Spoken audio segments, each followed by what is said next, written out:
give a big round of applause to Anna Ravik and Henrik Freias, who are here from Paradox to talk about Stellaris. I hope you've got a bunch of... I said clap. They're here, yes. Or I could have just paused and given them time to clap, which is probably my fault. I hope you've got a bunch of questions, because I think you guys are going to do a little Q&A at the end. If there's anything you guys want to know, so store up your questions, and yeah, we'll see you in a few minutes. Great. Thanks, guys. Great. Hello, everyone, and welcome to a presentation of the grandest strategy game ever set in space. How many of you have played a Paradox strategy game before? A couple, that's nice. Yeah, the majority. Good. Then you know what a grand strategy game is all about. And if you don't know, you will hear Henrik go through it later. So, Henrik Freias is a game veteran who has worked on several titles that are historical strategy games, such as Hearts of Iron, Europa Universalis, and Crusader Kings, where he was the lead designer. Currently, he works as game director at Paradox Development Studios, and he focuses on the work on Stellaris, as well as upcoming Crusader Kings expansions for the moment. In May 2013, the first piece of actual work was made on Stellaris. One person was working in the team by then. And since then, the team has grown a lot. And compared to our previous games, we have invested more effort than ever into the graphics and audio of this game. Now we're in the later stage of development, which means that we are currently fixing bugs, tweaking the game, and doing balancing. We want Stellaris to be the most accessible game that Paradox Development Studios has released so far. That means we want it to be easy to learn, but we still want to give our fans a challenge in the game, which is super important for us. So prepare your science ships, because Henrik is now going to show you how to spend more than a lifetime in space. And this is the first time, except from yesterday, that the game is shown to people who are not journalists. So feel privileged. Thank you, Anna. Well, if you've played Paradox games, you probably know what to expect. Although Solaris for us is in many ways a completely new thing and a big challenge, because we're known for making historically accurate, fairly hardcore strategy games, where you start as an actual country in an actual period in time. So for example, you can start as France in 1456, and the world is going to look like it did. And France is, of course, going to be more powerful than if you were playing, say, Luxembourg or something like that. So Stellaris is obviously a big departure for us. It's set in the future, so it can't be historically accurate. And we had to come up with new systems and not try to model historical events and so on. I would classify Stellaris as a 4X game, but also as a grand strategy title. So it's kind of a hybrid for us. It's not on as grand and vast a scope as a game like Europa Universalis, but it's still grander than perhaps most other 4X games that you have played before. Now, I read a preview of the game where it was actually classified as an MMO. I have no idea where that journalist got that from. It's definitely not an MMO. However, it does support multiplayer for at least 32 players. Probably more, but that's the only thing we can guarantee, is that it works well for 32 people. And we have spent a lot of effort making it work well in multiplayer. It has functioning hot joins, so you can just jump into an ongoing game. And it has a nice multiplayer lobby and so on. My vision for this game is that it should have infinite replayability. That's really important for me. And that's kind of a guiding principle that I've had for all of our games, or at least all the games I worked on, like Crusader Kings and so on. So I really see it as an opportunity when we can actually create a random galaxy every time you start a new session. So not just the galaxy that you start in, the world, will be different every time.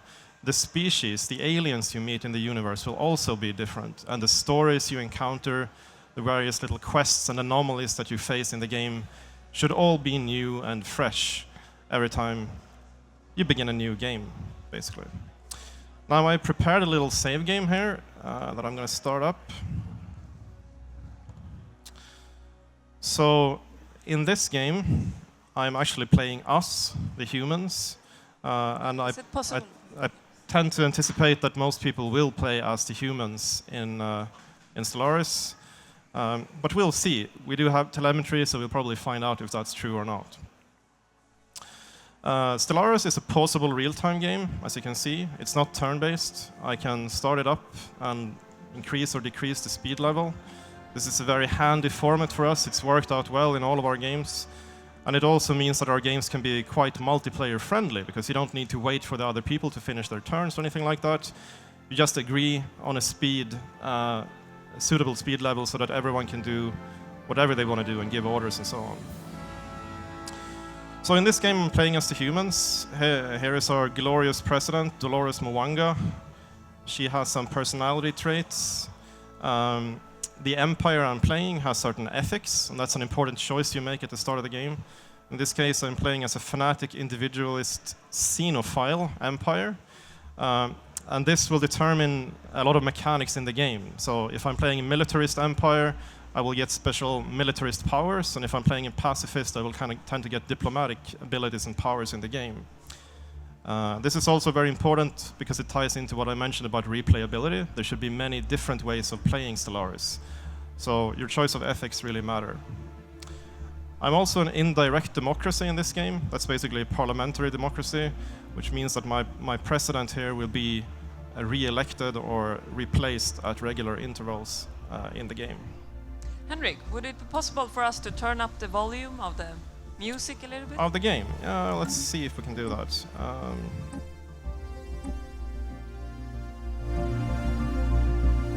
A little bit. Great. There we go. Better. So this is my home planet. This is Earth, and colonized planets are really the center of the economy, everything you're fighting for in this game. It is a strategy game, so it's really all about conquering the galaxy and expanding into the unknown. Every colonized planet has an abstract map of sorts. As you can see here, there are certain map tiles, and this is where I build my buildings and where my population grows. So for example, I can build hydroponics farms to make food. I can build mineral buildings to give me minerals and so on. But the real trick to this system is the population. It's a kind of familiar concept to anyone who has played, say, Civilization, but our population units, or POPs as we call them, are a little bit more involved in that. So if you played a game like Victoria, you should be a bit more familiar with how it works. In this case, they start out as the guiding ethics that I have, so each population unit has an ethic that corresponds to my empire. But as my empire grows bigger and bigger, they will tend to diverge. So colonies far away, my population will tend to get different ethics and even genetic traits as they modify themselves to suit the environment. And this is quite important because, let's see, here we are. Population units will tend to organize themselves into political movements or factions. And this is an important part of the internal gameplay in the game. So at the start, all population units are basically loyalists. I should probably turn down the music a little bit.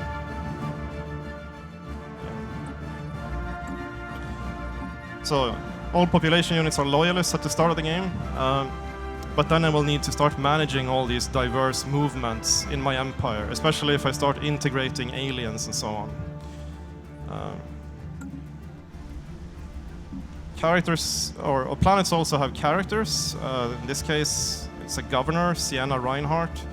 Characters in Stellaris are not quite as involved as they are in Crusader Kings 2, for example. They don't get married and have children and marry their siblings and all kinds of fun things. But they do grow old and die. So the characters level up, they gain skill as they work and get older. But unfortunately, they do die at some point, and that's, characters would get overpowered if they just leveled up forever and ever. So one type of character is the governor. Another really important type of character is the scientist. And this is one thing that sets Stellaris apart from many similar games, is that we have a special type of ship called the science ship.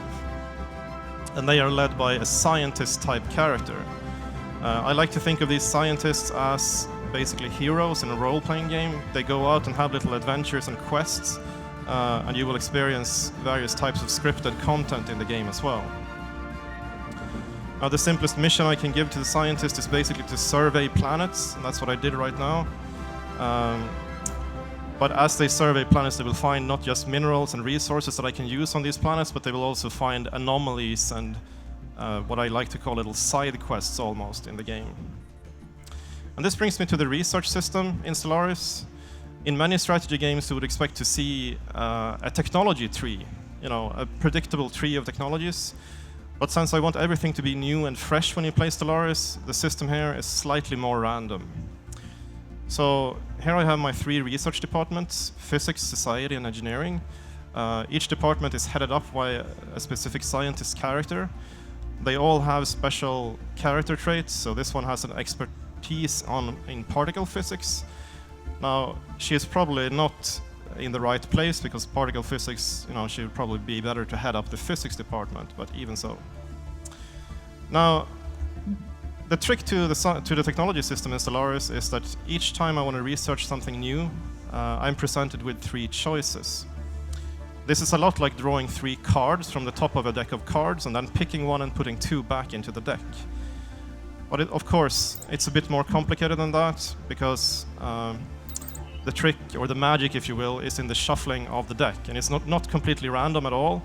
It's weighted so that, for example, if a character has, or a scientist character has a certain personality trait, it's likelier that certain technologies will end up at the top of the deck, and that way I will be presented with those choices.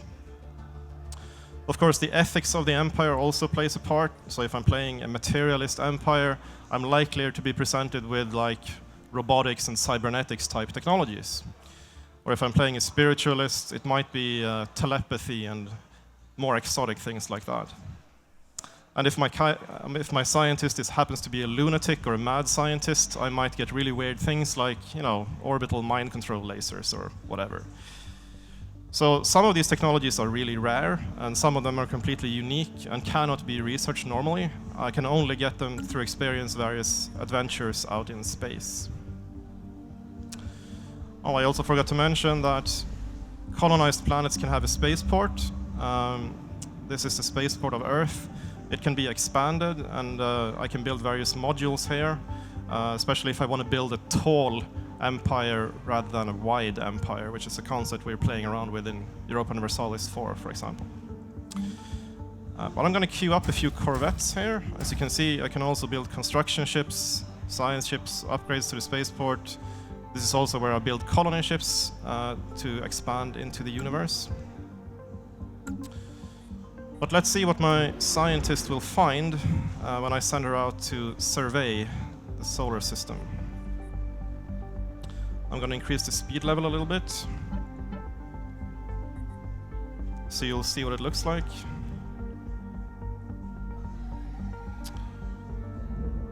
So now she's scanning this planet. Oh, we have ongoing elections as well. Not really going to focus on those. As you can see, I just uncovered on Triton a research resource, basically, that I can then build a research station to exploit. Situation log updated. We got a new ruler elected, that's nice.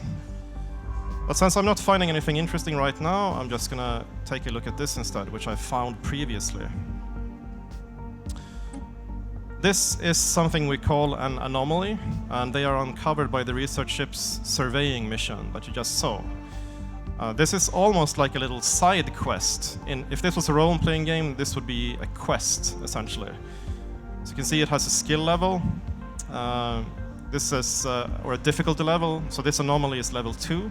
My scientist has a skill level of 2, and that means that there is a 30% chance of failure if I want to research this anomaly. Now, normally what happens when you fail is just that the anomaly goes away and I will never find out what it was.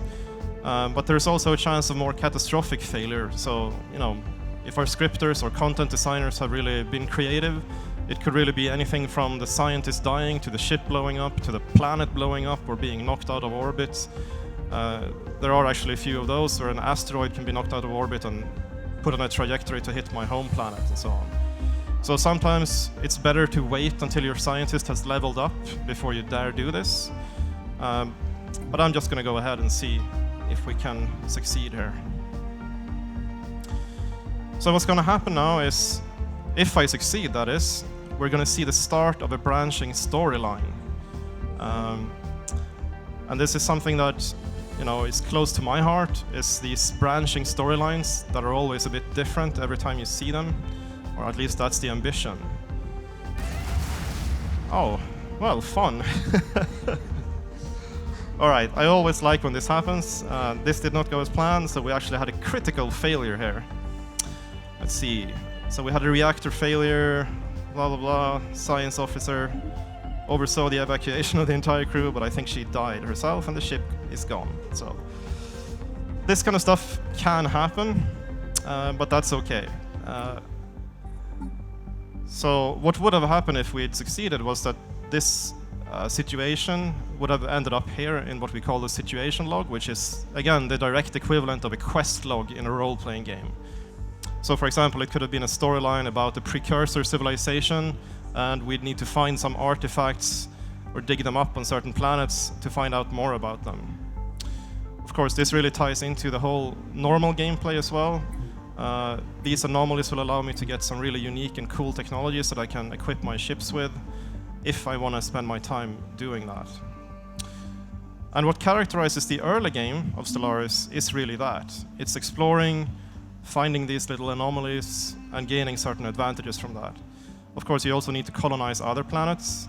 And as you can see here, this is the close vicinity of the solar system. We have Barnard Star, Alpha Centauri, and so on. And if we zoom out, we can see the entire galaxy, which in this case consists of 1,000 solar systems. For those of us who are familiar with Paradox games, this is an in-joke we have. We always have a comet-sighted event in all of our games, and Stellaris is no different. So, the early game is characterized by colonization, exploration, experiencing these little adventures, but of course also by military conquest. This is a strategy game after all. So let's select my military fleet and assign a leader. Admirals are also a type of character, are quite important to how well your fleets will do in combat.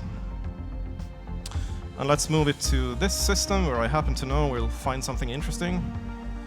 Now, I should also talk about how ships move. That's kind of important in the game. In this case, I started the game using warp technology, so the humans in this particular game are free to travel between all solar systems as they like. Warp travel, however, is a bit slower, and it can be interdicted by defensive mechanics. There are two other ways of faster-than-light travel. You have hyperlanes, where you're forced to travel along set paths between the solar systems. And there's wormhole travel, where you need to build wormhole stations near the edges of the solar systems that will open up holes for you to travel through. And here's actually the start of one of our little event chains. It seems the head of the physics department has gone missing.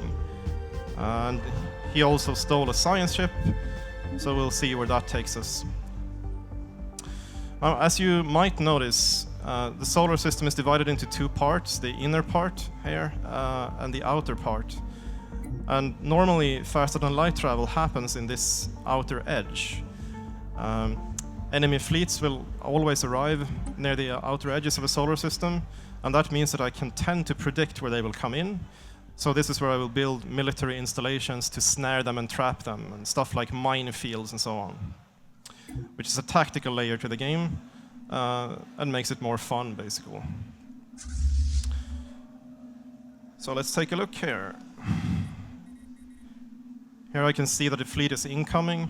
In this case, it's my own fleet. You also get these traces when fleets have left. And we also actually have a system where you can track where fleets went by sending a science ship here and analyzing the warp trail. It's used in some of these quests as well. Here's a continuation of this story about the missing head of the science department. All right, I forgot I turned on the advisor system. Turn that off again. All right, so here's a pretty cool feature of Stellaris that I haven't seen really in any other game. when you first meet alien beings, you don't really know what they are at all. So they're just being given a tag or a classification. In this case, they're called the Outers, and that's all I know about them. To find out more, I will have to research them further. So I shouldn't really know, or the point is that you should never really know if this is just some kind of minor faction, some kind of space organism, or if it's another empire proper, until you research them. So here I can try to establish contact with these aliens. And again, this is also done through this situation log. Investigate the Outers. And I'm going to try and do that. If this had been another empire, now I happen to know it isn't, I am perfectly free to attack them until I have established first communications with them. So I can't even see their borders, and I can even invade their home planet and take it. Of course, if I attack them, they will always remember it for the rest of the game. So, it might not always be the best of ideas. But while we're researching them, let's take a look at combat. Now, combat in Stellaris is not tactical. It plays out much like it would in Europa Universalis 4, but it is very visualized. And the point of this is not just to show you some pretty fireworks, it's actually to have you judge the efficiency of your various weapons and defensive systems. So I'm going to put it at slowest speed here so you can see everything play out, basically. So here we are. We have a combat screen, much as in our other games, and you can see how effective all your weapon systems are. My ships are equipped with missiles, in this case, and this being here, or entity, is firing some kind of plasma balls. So, although combat is not tactical, it's quite important how you have designed your ships. And if they're prove very inefficient against a certain enemy, then you will have to go into your ship designer and try and come up with a better design. And here's the ship designer. You can equip your ships with various modules. I only have access to missiles at this point in the game, but it could also be lasers and projectile weapons or really anything. Of course, designing the ships are a bit tricky because you have to keep within the power requirements or the capacity of your reactors, basically. But let's take a look at the outcome. Here's another cool thing. Many ships that are destroyed actually leave debris behind. It's not gonna stick around forever, but I'm gonna have an opportunity to send my science ship here to research this debris. And the really cool thing about this is, of course, that this is one way of getting these unique technologies. So in this case, those nifty plasma balls that you saw the amoeba shooting, if I send my science ship here, I might get access to that technology and be able to equip my ships with that kind of unique weapon system. So, I have shown you now the early game, and unfortunately I won't be able to show you the mid-game, so I'm going to have to talk about it. But at least we can observe what the galaxy actually looks like at the start here. So Stellaris is not quite on the same scope as Europa Universalis, where you would have hundreds of different nations, but you will at least be competing against like 50 or so in the biggest type of galaxy. The mid-game of Stellaris turns into more and more of a grand strategy game. That is, the early game looks like a 4X, and the mid-game is more like Europa Universalis, for example. And one of the differences, I would say, between our games and those of other companies is that our diplomacy tends to be fairly deep and complex. So, for example, in a Paradox game, if you declare war on someone, you typically have to say why. Why are you declaring war? What are you after? What are your goals? And in Stellaris, it's the same way.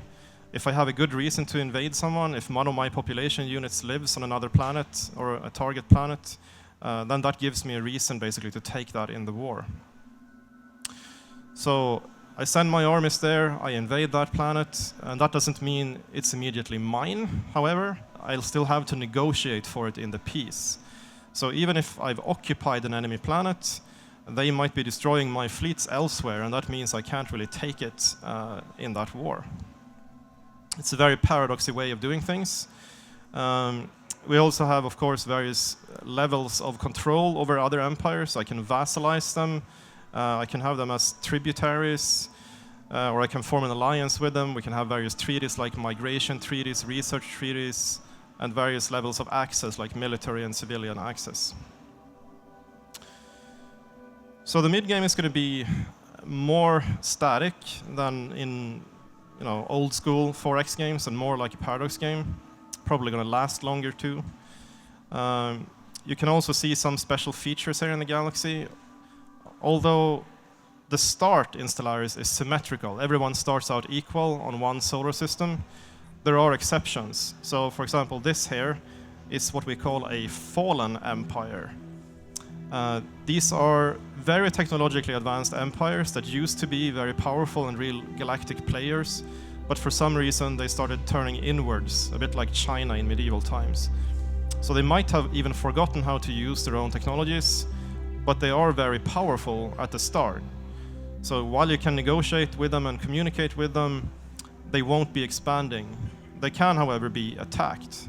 Or I should say, they won't be expanding unless something extraordinary happens that wakes them up, which is also possible. Other galactic features are pre-Ftl civilizations that exist on certain planets. These are basically pre-space age civilizations, and your choice of ideology at the start of the game determines how you want to deal with them. So if you're playing pacifists, you can build an observation post in orbit around these planets where you can study them for some society technology. If you're xenophobe or something, you can be more aggressive about it and study them aggressively, abducting them, mutilating their cattle, whatever, probing them. Of course, if they ever achieve FTL, they will never like you much for doing that to them. And of course, if you're playing a fanatic militarist, you can just invade and take them over, integrating their population into your own empire. And speaking of features like that, one of my favorite science fiction novels is the Uplift series by David Brin. And in that, one of the main concepts basically of the story is that various old civilizations find pre-sentient animals like gorillas and dolphins and so on, and genetically modify them to uplift them to sentience. And that's another feature we have in the game. Humans like to live on continental planets, for example. It's a continental world.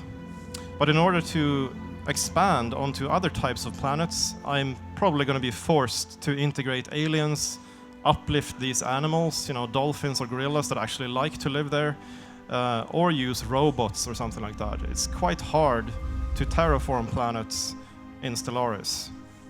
And one of the reasons is I simply don't like games where you eventually end up owning every single planet in every single solar system. So each inhabitable planet should be precious and unique, essentially. I think I also forgot to mention these tile blockers that you can find on planets. On home planets, at the start of the game, they're quite simple. It can be things like industrial wastelands, sprawling slums, and so on. And you just need to pay some money and minerals to get rid of them. But on alien planets, these can be really strange things. It could be aggressive flora that spreads like a kudzu plant almost into the other tiles, and you need to complete a research project to find out how to deal with that. It could also be a giant sinkhole in the ground, which can later, at any given point in the game, spawn something. Something climbs out from the subterranean world, and that's a situation you will have to deal with. Or it can be an alien, mysterious obelisk that mind controls your population units and so on. So there are a lot of features like that that should make every planet feel unique, apart from various planet modifiers that can also exist. Right, that's the mid-game, galactic features, cool. Then eventually you will probably reach the end game. And in Stellaris you can actually achieve victory, which you really can't in Europa Universalis 4 or CK2. So there are various victory conditions. But one of my pet peeves with many strategy games is that there usually comes a point where you realize that you have already won and there is no point going on, it's just going to be a mop-up operation. And I really hate it when that happens, and it's quite common in really the games we've made before as well, that you grow tired of your empire and just stop playing after a while. And with 2 countermeasures in place in Stellaris. I've already talked about the factions and the fact that population can gather into political movements that you will have to deal with. Another thing we've done is related to that, is that you can only control so many planets directly yourself, usually 5. Past that, you will need to assign them to a type of vassals, and this is most similar to Crusader Kings 2, where you can only control so many provinces yourself, and your feudal vassals will control the rest. In this case, we call them administrative sectors, and they're governed by these planetary sector governors. Of course, they will also want more power and autonomy as the game goes on. I'll switch back here. Which will give you a lot of internal gameplay to keep track of. And the other, here's the planetary governor. The other thing we put in place is something we call late game crises or end game crises. And they're usually tied to some technology. So there are certain technologies that are marked as being dangerous. For example, we all know what happens when robots gain too much sentience, right? You know, it's kind of those classic scenarios, Cylon uprisings. And we do have that. Robot pops are very useful. Many empires will start using them to live on other types of planets, especially. But if you go too far into AI technology, there is a risk that somewhere in the galaxy, one of these AI revolts will happen. And that will threaten everyone. And these robot pops will band together across nation borders to become a galactic threat. So you never really know, even if you feel that you won the game already and you control like 1/4 of the galaxy, if something interesting is going to happen near the end. So you have the robot revolts. There can also be like extragalactic invaders that come in from the side and threaten everyone. And an interesting tactical choice is, of course, are you going to band up against them, or are you going to let them take out your most dangerous enemies first and then try and take them on yourself? Of course, that's a very dangerous approach because they tend to snowball very quickly. One thing I think I forgot to talk about was federations, which is pretty cool as well.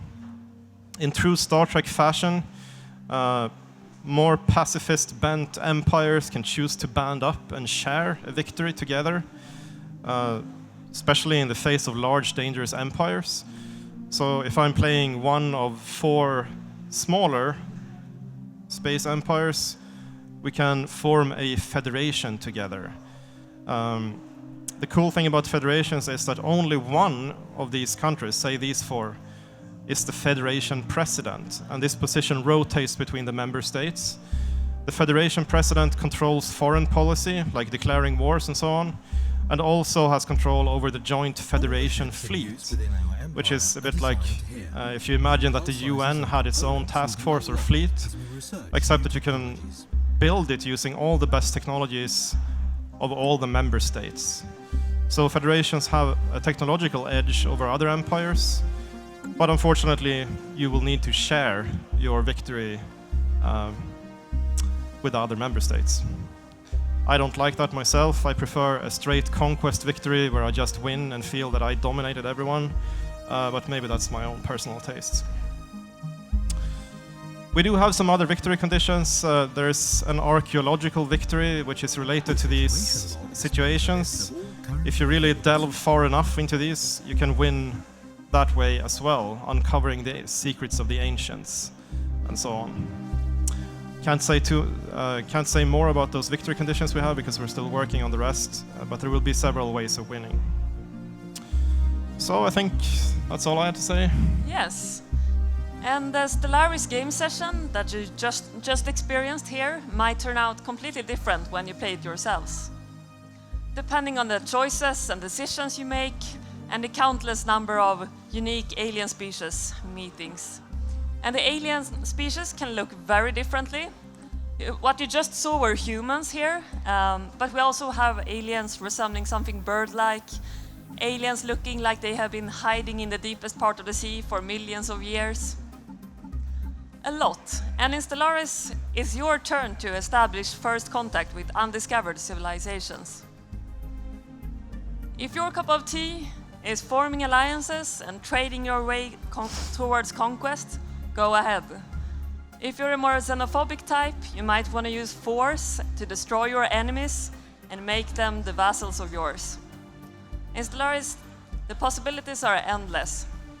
So go out there and discover what happens in a universe where unexpected events lurk around every corner. Thank you. Thanks for listening, guys. Should we throw it open to a few questions if anyone's got any questions out there? Yeah, you do. You showed off a little bit of the shipbuilding. In terms of the kind of things that you can put on your ships, how many of them are kind of unique modifiers to how the ship works entirely, things like boarding pods or stuff like that, and how many would you say are kind of numerical modifiers? Well, we have a lot of unique stuff. We have fighter base, for example. We have all kinds of defensive systems like shields. We even have snares for FTL that you can put on space stations and so on. I talked a little bit about that before, where you kind of prevent ships from emergency jumping away using warp and so on. So there are quite a few different types. Many graphical versions of weapons effects.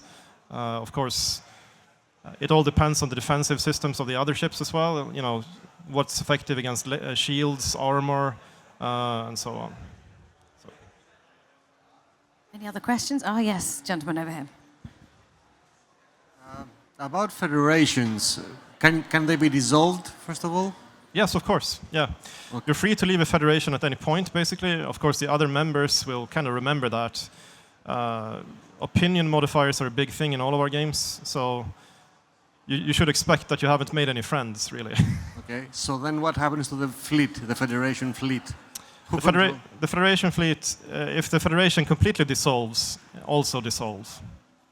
But you retain your national fleets in addition to the Federation fleet, basically.